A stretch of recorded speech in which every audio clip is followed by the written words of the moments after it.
Dillon Gabriel stepped into a tough spot and left no doubt he's the kind of rookie you can actually hand the keys to and sleep on. Cleveland needed answers, a reset after turnovers, a spark after Joe Flacco's struggles, and they rolled the dice on the third-round rookie. Sunday in London, against a Vikings defense built to make young quarterbacks pay, Gabriel didn't look out of place. He looked like a gamer.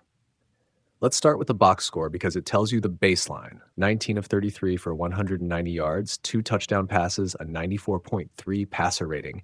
Add 2 sacks and 5 rushing yards. Those aren't gaudy numbers. They're exactly the kind of efficient, mistake-averse line a team craving stability wants from a first-time starter.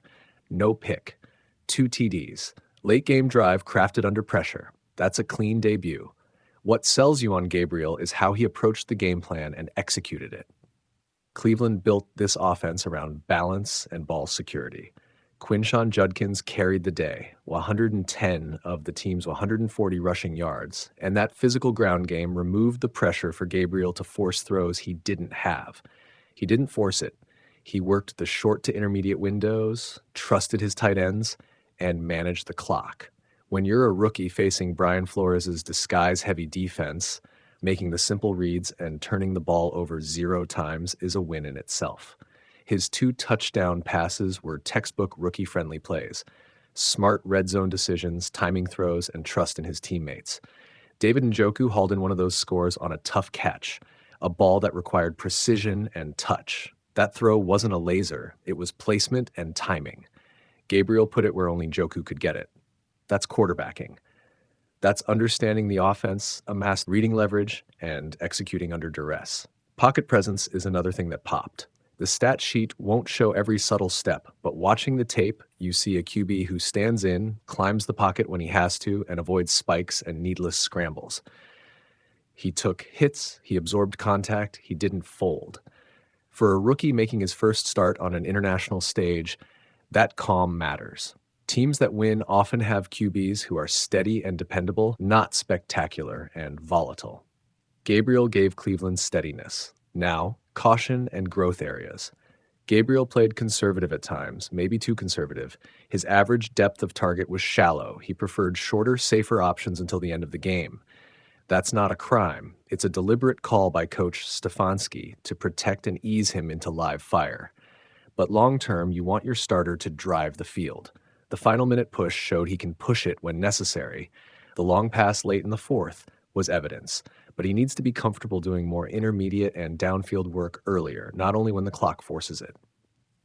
Another area, athletic usage. He's not a Lamar Jackson or even a Lamar Light. He's not going to create a bunch of yards with his legs. Still, adding some designed movement or using his feet to extend plays would make defenses account for another element. On a few plays, a simple scramble could have turned a 3rd and short into a first down. He must mix that in more. It's low-hanging fruit, not about becoming a dual threat, but about being able to save plays and keep drives alive. Decision-making under disguise was mostly solid. Minnesota's game plan, and Brian Flores in general, is to confuse with looks and pressure. Gabriel handled the pre-snap noise well. He didn't get baited into risky throws off jumbled looks. He wasn't perfect under pressure. He took 2 sacks, but he didn't compound mistakes. He took what the defense gave him, moved the chains, and trusted his run game when that was the right call. Route distribution needs adjustment. The wideouts didn't see the ball enough, and when they did, they didn't get consistent targets beyond the sticks. The Browns leaned on tight ends. Fair, given the game script.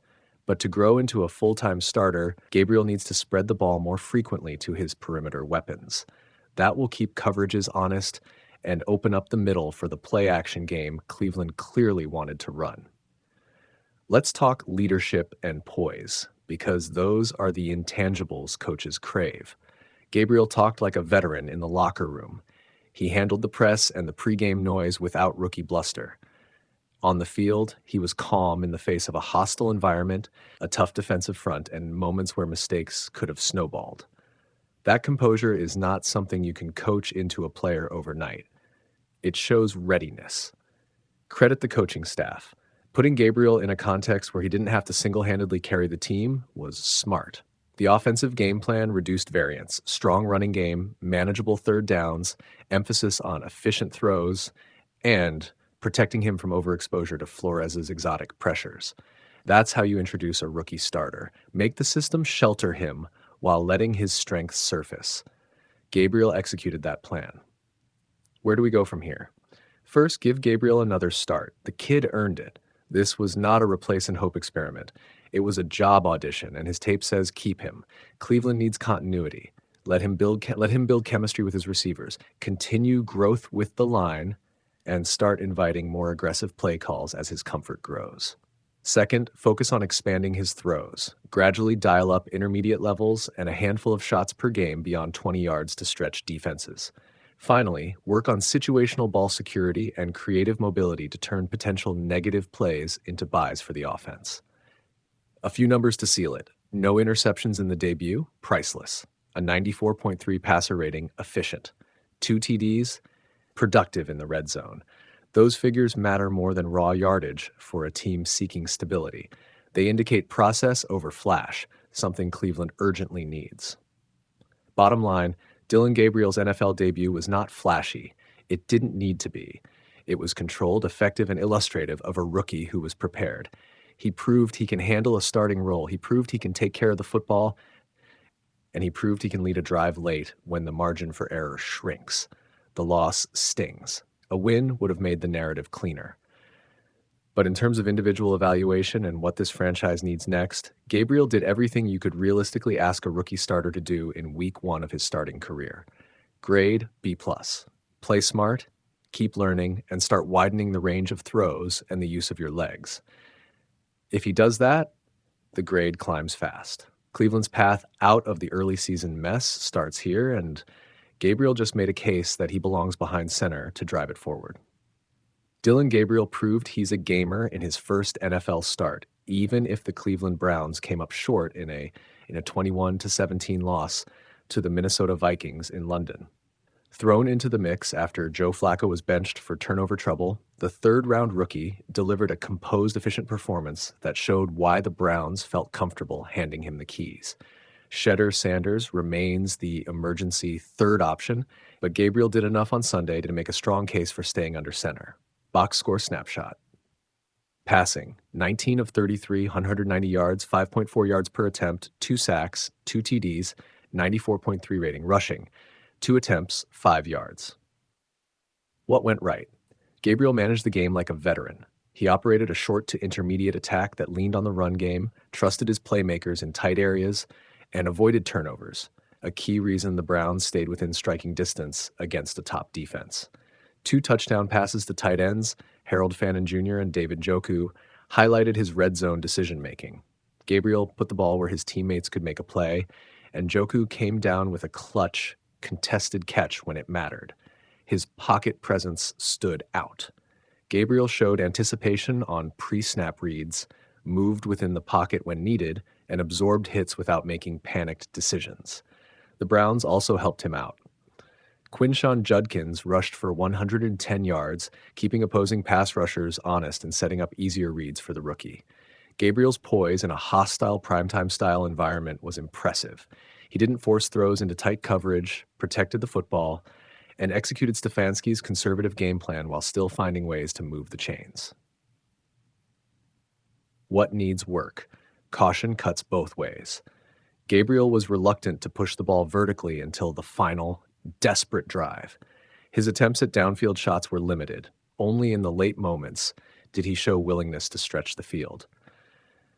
Developing more confidence throwing beyond 20 yards will be crucial if defenses start loading the box to stop Cleveland's run game. He could also add a more consistent threat with his legs. Gabriel isn't a top-tier dual threat, but timely scrambling or design quarterback runs would keep defenders honest and open up intermediate windows. A bit more aggressiveness, without sacrificing ball security, would elevate his game. The offensive identity leaned heavily on rushing and tight end work. His wide receivers weren't featured enough. Getting those pass catchers more involved will be important for Gabriel's growth as a starter. Final take. For a rookie making his first start in an unusual setting against a tough Vikings defense, Gabriel checked nearly all the right boxes. Accuracy on short throws, strong pocket awareness, smart red zone play, and 0 interceptions. The conservative nature of the performance leaves room for growth, particularly in pushing the ball downfield and using his mobility more, but the upside is clear. Grade B+.